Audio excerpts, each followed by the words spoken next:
La partie sahélienne de l'Afrique est minée par des maux tels que la pauvreté et les maladies. Pour remédier à cela, un projet de lutte contre ces maladies a été initié, d'où la tenue de cet atelier d'harmonisation des processus et outils de suivi et évaluation des interventions du projet paludisme et maladies tropicales négligées au Sahel, initié par l'Organisation ouest-africaine de la santé.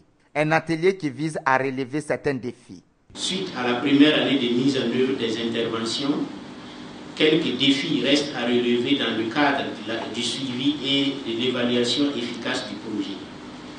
Il s'agit notamment de l'insuffisance de compréhension de la définition de certains indicateurs d'un pays à l'autre, du mode de calcul non uniforme de certains indicateurs d'un pays à l'autre, du faible niveau des cibles annuelles des indicateurs au regard des niveaux atteints dès la première année de mise en œuvre du projet.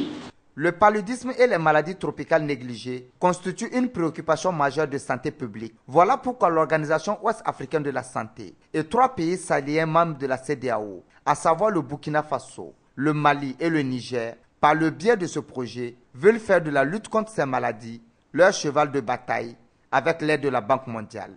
Et cela est parfaitement salué par le ministère de la Santé du Burkina. Il s'agit d'un projet régional qui couvre 3 pays sahéliens membres de la CEDEAO. J'ai cité le Mali, le Niger et le Burkina Faso.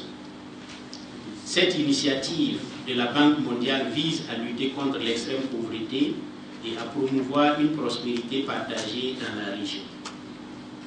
Dans la lutte contre les MTN ciblées pour l'élimination et dans le cadre du contrôle du paludisme, 2 stratégies majeures sont mises en œuvre, à savoir la chimiothérapie préventive des MTN et la chimioprévention du paludisme saisonnier. Il est attendu à l'issue de cet atelier la compréhension des définitions et des modes de calcul des indicateurs régionaux du projet soit renforcée au niveau des pays. Et l'atelier qui se tient du 15 au 17 mai 2017 regroupe plus d'une soixantaine de participants venant aussi bien de l'Organisation ouest-africaine de la santé que du reste du monde.